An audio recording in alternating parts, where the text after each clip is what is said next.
சிவன் தந்தையை வணங்குறதுக்கு நமக்கு பிராத்தம் இருக்கணுங்க. சிவன் தந்தையை வணங்குறதுக்கு நமக்கு எழுதப்பட்டிருக்கணும். நமக்கு விதி எழுதப்பட்டிருந்தால் மட்டுமே நம்ம சிவன் தந்தையை வணங்க முடியுங்க. அதே மாதிரி தாங்க சிவாலயத்துக்கு ஒரு கட்டுறாங்கன்னா சிவாலயம் கட்டுறாங்கன்னா அதுக்கு நம்ம காசு போய் சேர்றதுக்கும் பிராத்தம் இருக்கணுங்க.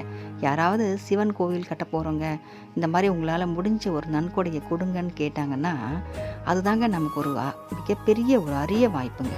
அந்த வாய்ப்பை மட்டும் நம்ம தவற விடவே கூடாது.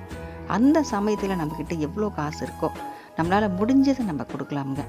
குறைஞ்சபட்சம் ஒரு 11 ரூபாயிலிருந்து நம்ம கொடுக்கலாம்.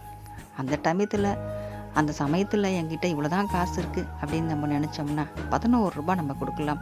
இல்லை கொஞ்சம் நம்மளால் கொடுக்க முடிஞ்சதா 101 ரூபா, 1001 ரூபா, இந்த மாதிரி 10,001 லட்சம் கணக்கில் நம்மளால் எவ்வளோ முடியுதோ அவ்வளவும் நம்ம காசு சிவாலயத்துக்கு கட்டுறதுக்காக நம்ம கொடுக்கலாமுங்க. பிராத்தம் இருந்தால் மட்டும்தான் நம்மளுடைய காசு சிவாலயத்துக்கு போய் சேருங்க.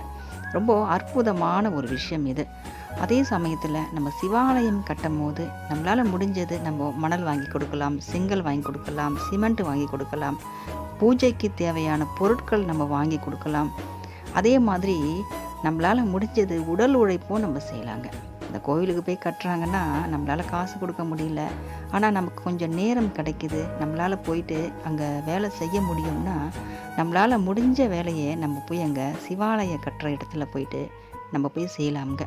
நம்ம ஆத்மாவும் அதில் சாந்தி அடையும், நம்ம மனசும் நிம்மதி அடையும், நமக்கு மிகப்பெரிய ஒரு புண்ணியம் சேருங்க. சிவாலயத்துக்கு கட்டுறதுக்கு நம்மளால் முடிஞ்சது நம்ம செய்கிறதுக்கும் பிராத்தம் இருக்கணும், தலையெழுத்து எழுதப்பட்டு இருக்கணும். எல்லாராலையும் சிவாலயம் கட்டும் போது காசு கொடுக்க முடியுமான்னு கேட்டால் முடியாது. அதே மாதிரி எல்லாராலையும் சிவன் கோவிலுக்கு நம்ம உடல் உழைப்பு போட முடியுமான்னு கேட்டால் அதுவும் கிடையாது. இதெல்லாம் நடக்கிறதுக்கு பிராத்தம் இருக்கணுங்க. சிவாலயத்துக்கு போகிறதுக்கும் பிராத்தம் இருக்கணும், நம்மளால் காசு அங்கே கொடுக்கறதுக்கும் பிராத்தம் இருக்கணும், உடல் உழைப்பு நம்மளால் அங்கே போடுறதுக்கும் நம்ம பிராத்தம் செஞ்சுருக்கணும். அதனால் சிவாலயத்துக்கு நம்ம போகும்போது நம்மளால் முடிஞ்சது நம்ம என்னவோ சிவன் தந்தை நம்மக்கிட்ட விரும்புகிறது நிச்சயமாக அவர் நம்மக்கிட்டேருந்து வாங்கி பாருங்க. ஒரு குறையும் இல்லாமல் நம்ம வாழ்கிறதுக்கு சிவன் தந்தையை நம்ம வணங்கும் போது நம்ம வாழ்க்கை மிக தூய்மையாகவும் அமைதியாகவும் நிம்மதியாகவும் இருக்குங்க. ஓம் நமச்சிவாய. திருச்சிற்றம்பலம்.